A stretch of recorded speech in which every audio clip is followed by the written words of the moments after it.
নামাজি। মূর্তি পূজা করলে যেই পাপ, নামাজ ছেড়ে দিলে তার থেকে বেশি পাপ। মূর্তির সামনে হরে রাম বললে যেই পাপ, নামাজ ছেড়ে দিলে তার থেকে বেশি পাপ। মূর্তির সামনে তবারক দিলে যেই পাপ, তাগুতের উপাসনা করা তার থেকে বেশি পাপ। এর নাম ঈমান। কোনো আপোষ নাই, কোনো আপোষ নাই। উপদেশ তো দিবেই, উপদেশ তো উপর শ্রেণীর মহলের লোকেরা দিতেই থাকবে, দিতেই পারে, কিন্তু ঈমানের সাথে কোনো আপোষ নেই। এটা মুমিনদের লক্ষণ।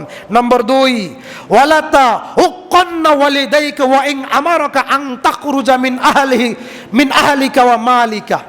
রাসূলুল্লাহ সাল্লাল্লাহু আলাইহি সাল্লাম বলেন, ওয়ালাতা উক্কান্না ওয়ালিদাইকা, যদি তোমার পিতামাতা তোমাকে আদেশ করে, ওয়া ইন আমারাকা আন তাখরুজা মিন আহলিকা ওয়া মালিকা, তুমি পরিবার ছেড়ে যাও, পরিজন ছেড়ে যাও, সম্পদ ছেড়ে যাও, তারপরেও তুমি যাইবা, কিন্তু পিতামাতার অবাধ্য হওয়া যাবে না।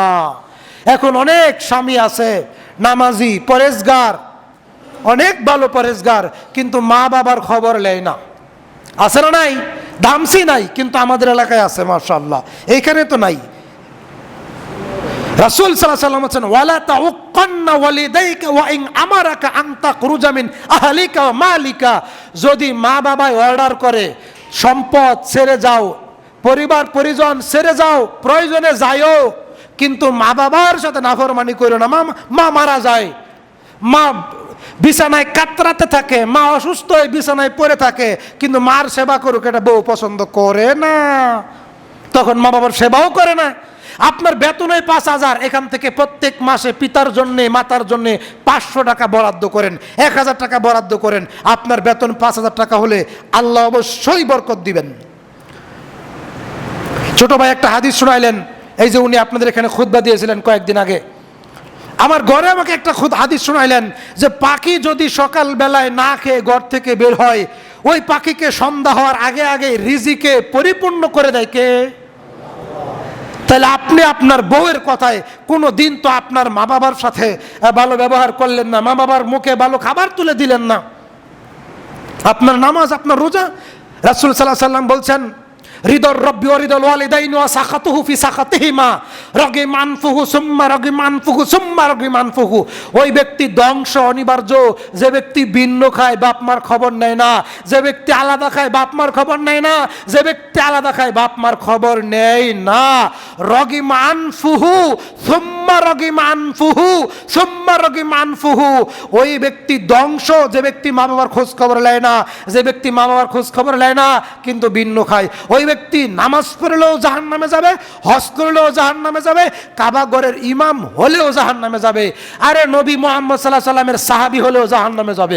সহিহ মুসলিমের একটা হাদিস, আল্লাহর নবীর একজন সাহাবী, ভালো করে শুনেন, আল্লাহর নবীর সাহাবী জীবনের শেষ পর্যায়ে অন্তিম মুহূর্তে বিছানায় কাতরাচ্ছে, আল্লাহর নবীর দরবারে খবর আসছে, আল্লাহর নবী আপনার অমুক সাহাবী বিছানায় শুয়ে আছে, মনে হয় এটা তার জীবনের শেষ সময়, তাকে কালেমা পড়াতে হবে, আপনি চলেন। আল্লাহর নবী 3 জন সাহাবীকে তার বাড়িতে পাঠাইলেন তাকে কালেমা পড়ার জন্য। এই যে আমি আপনাকে বলছি, আপনার মতো পরহেজগারকে বলছি, 3 জন সাহাবীকে পাঠাইলেন, যাও তাকে কালেমা পড়াও, যাও যাও যাও তাকে কালেমা পড়াও। সাহাবায়ে কেরাম 3 জন দৌড়ে ছুটে গেলেন তার বাড়িতে কালেমা পড়ার জন্যে। কালেমা সাহাবীরা পড়ে, তিনিও সাহাবী তারও সাহাবী, কিন্তু তার মুখ দিয়ে কালেমা বের হচ্ছে না। কয়েকবার চেষ্টা করার পর রাসূলের কাছে ফেরত আসলেন, হে মুহাম্মদ সাল্লাল্লাহু আলাইহি সাল্লাম, হে আল্লাহর নবী, হে প্রিয় নবী মুহাম্মদুর রাসূলুল্লাহ সাল্লাল্লাহু, আপনার এই সাহাবী তো কালেমা পড়তে পারে না, আপনার এই সাহাবীদের মুখ দিয়ে তো কালিমা আসে না।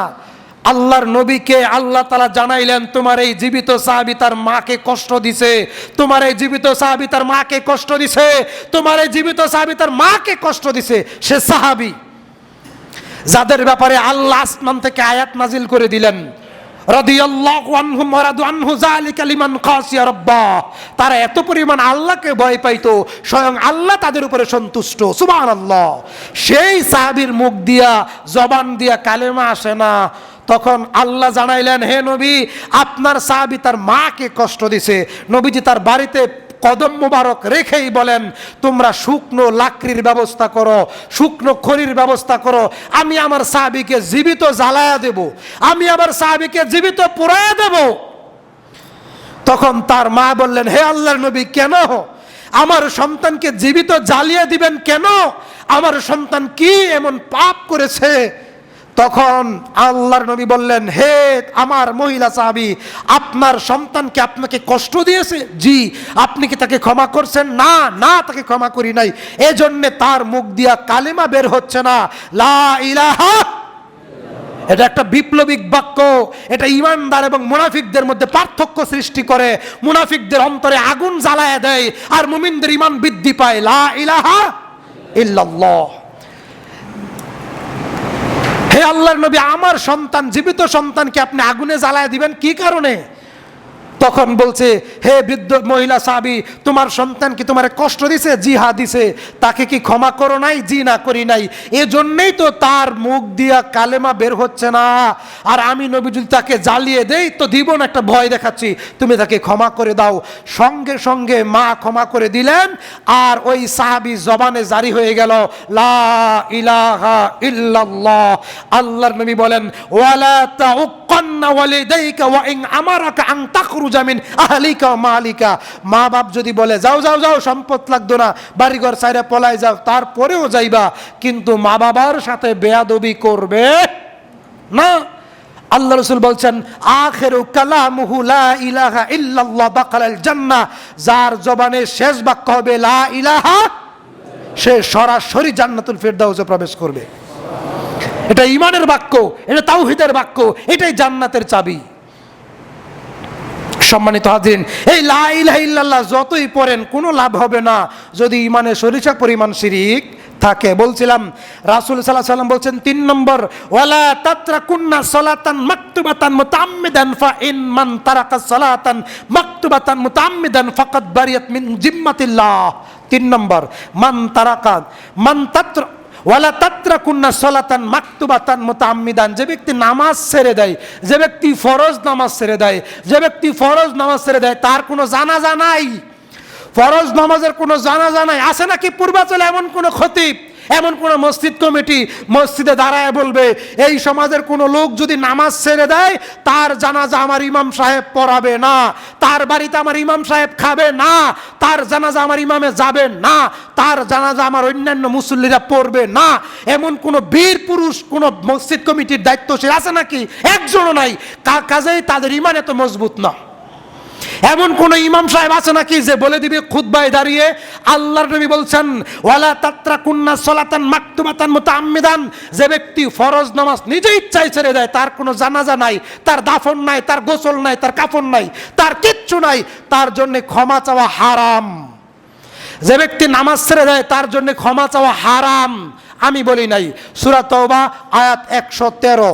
যে ব্যক্তি বেনামাজি, তার লাশ জানাজার সামনে কেউ বলতে পারবে না আপনারা তাকে আল্লাহর ওয়াস্তে মাফ করে দিয়েন, এই কথা বলা যাবে না, যাবে না, যাবে না, হারাম। কথা বোঝা গেছে? ফতোয়া পরিষ্কার। ফতোয়াটা আমি দেই নাই, আল্লাহ দিয়েছেন। সূরা তাওবা আয়াত 113। আল্লাহ বলেছেন, হে নবী, আপনার জন্য প্রথম কথা, ইয়া আইয়ুহান নাবিয়্যু, হে নবী আপনার জন্য, হে মুমিনেরা তোমাদের জন্য এটা শুভনীয় নয়, এটা বৈধ নয়। যারা মুশরিক অবস্থায় মারা যায়, যারা বেনামাজি হয়ে মারা যায়, তার জন্য ক্ষমার জন্য দোয়া চাইতে পারবে না। কথা ক্লিয়ার? বেনামাজি পৃথিবীর সবচেয়ে নিকৃষ্ট মানুষ। আল্লাহ রাসূল বলেন, ওয়ালা তাতরাকুন্না সালাতান মাকতুবাতান মুতাআম্মিদান ফা ইন তারাকা সালাতান মাকতুবাতান মুতাআম্মিদান ফাকাত বারিয়াত মিনহু জিম্মাতিল্লাহ। যে ব্যক্তি নিজে ইচ্ছায় নামাজ ছেড়ে দেয়, যে ব্যক্তি নিজে ইচ্ছায় নামাজ ছেড়ে দেয়, বারিয়াত মিনহু জিম্মাতিল্লাহ, সে আল্লাহর জিম্মা থেকে সরে যায়, আল্লাহর দায়িত্ব থেকে বের হয়ে যায়, মুসলিম থেকে বের হয়ে যায়, সে কাফের হয়ে যায়, সে মুশরিক হয়ে